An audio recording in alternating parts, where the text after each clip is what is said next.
moving right along with the GSMC Chip Shot Football Podcast. Now, staying in the AFC, but moving over to Kansas City and talking about their first round draft pick, Xavier Worthy. I was a big fan, but also not a fan of the Chiefs getting the most ideal and perfect wide receiver to fit into their system. I knew this was going to happen as soon as he ran that 40. The Chiefs were going to be all over this. It wasn't enough to get him into the top half of the draft because people had questions elsewhere. But I knew once he broke the record and set the record at the Combine that this was going to be a match made in heaven. The Chiefs ended up trading up 4 spots with the Buffalo Bills to select Worthy with the 28th overall pick. And right away, the Tyreek Hill comparisons came in. The 4.21 speed at the Combine just jumps off the board for the Chiefs and anybody that was aware of it. And people compared him to Tyreek Hill. The speed is obviously there, but Coach Andy Reid instead said that Xavier Worthy had more of a body type, a little bit more like a DeSean Jackson, going back to his time with the Eagles and how successful DeSean Jackson was during those times there with the Eagles and Coach Andy Reid being there. I can see it, how people view this addition of Xavier Worthy and who they want to compare him to. It's neither here nor there. He's fast. He is a game changer. He has that one thing that defenses and opposing teams just can't plan for. You can't teach speed, pure, natural 4.21 speed like that. It is the one thing everybody fears, and he has it. Adding it to the best quarterback of this generation, it is going to be something to watch. But one thing people will right away jump out at about Xavier Worthy is his weight, his frame, how he looks. You look at Tyreek Hill, that's a comparison I made just instantly, how most people made. Tyreek Hill is smaller in stature and height, but looking at him, he is a pretty built-out dude for his size. I don't know how much he weighs exactly, but I know he weighs more than the 169 pounds that Xavier Worthy weighs, and people have drawn their attention to that a lot. 169 pounds. I don't think I've been that since maybe my first year or two in high school. I'm no professional athlete, but 169 pounds.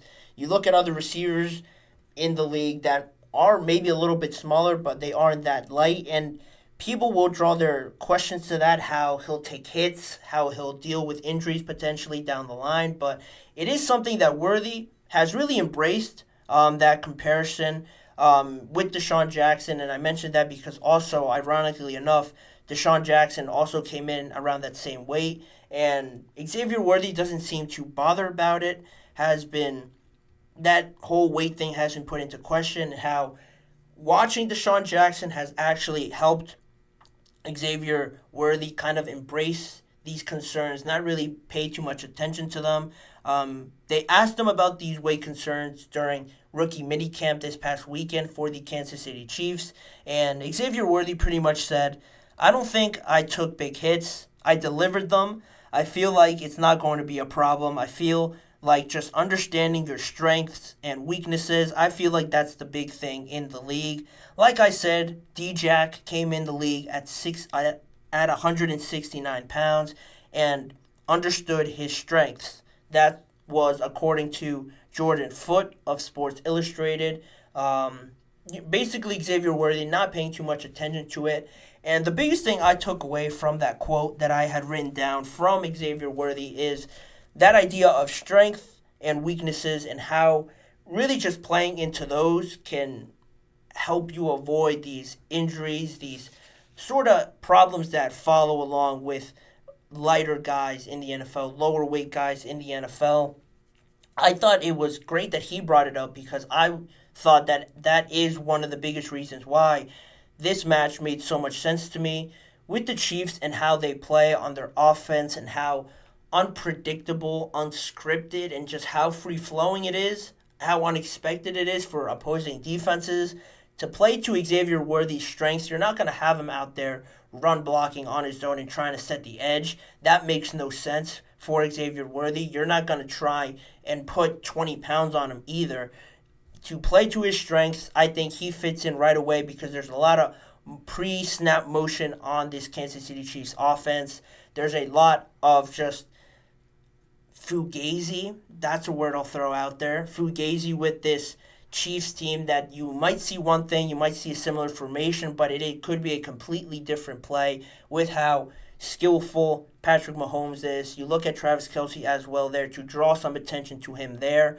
How the whole Rushy Rice situation all plays out. If he plays a good amount of games this year, that's another weapon you have to look out for. Marquise Brown as well. All the speed and just motion they could have with all of these guys, it makes it a lot difficult for teams to try and defend. Now the other teams have to try and adjust to the Chiefs rather than the Chiefs adjusting to what the defense is putting out there. That is one of the biggest reasons why they look so dominant and why it just looks effortless for them to go out there and score, because constantly they're making the defense play to their strengths and not to their weaknesses. And Coach Andy Reid is one of the best at doing that, disguising things, just making this offense play into their strengths. I think he'll have no problem fitting in Xavier Worthy into that mold and sort of building out this offense to get the best out of Worthy. How exactly that pans out, I'm not sure, but he was successful with doing it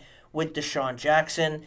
Those Eagles teams were talented, but I think it's fair to say they didn't have a Patrick Mahomes or a Travis Kelce on their team. So with better weapons, better talent around Andy Reid, and having a similar guy to DeSean Jackson, I don't see why he can't play into it a lot more like that. And with the Chiefs, they've only gotten better. Last season, they went out and won the Super Bowl. How you could think that they can't at least go back there, barring any major injuries to any major players. I mentioned the Rashee Rice situation. That is something to look out for as well, but this team has only gotten better. And on that topic of getting better and just embracing Xavier Worthy's strengths rather than his weaknesses, at rookie minicamp, Patrick Mahomes also reached out to him. Apparently, Xavier Worthy said last weekend that how Patrick Mahomes reached out to him, and he said that I talked to him, I connected with him a little bit. He was excited about me coming into camp. It's amazing just being able to have that quarterback that wants you. That means they're obviously going to try and find a way to get you the ball and make you a part of the offense.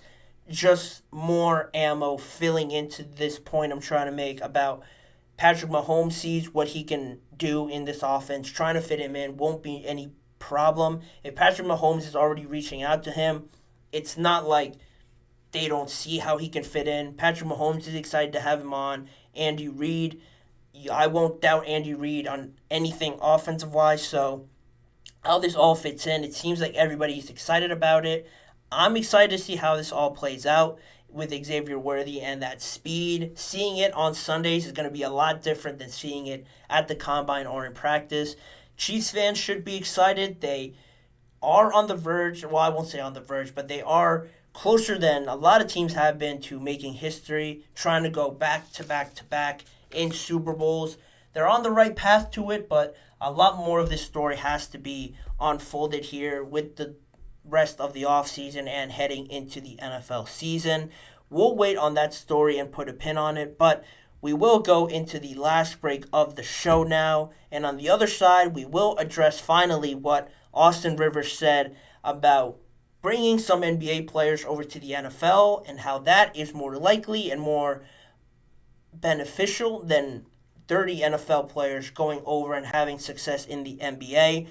It caused a lot of attention and just conversation on social media with NFL players and NBA players chiming in. I'll tell you exactly what he said on that on the Pat McAfee show and what I think about the whole debate and where I fall on either side of it. Stick around. We'll be right back after this break.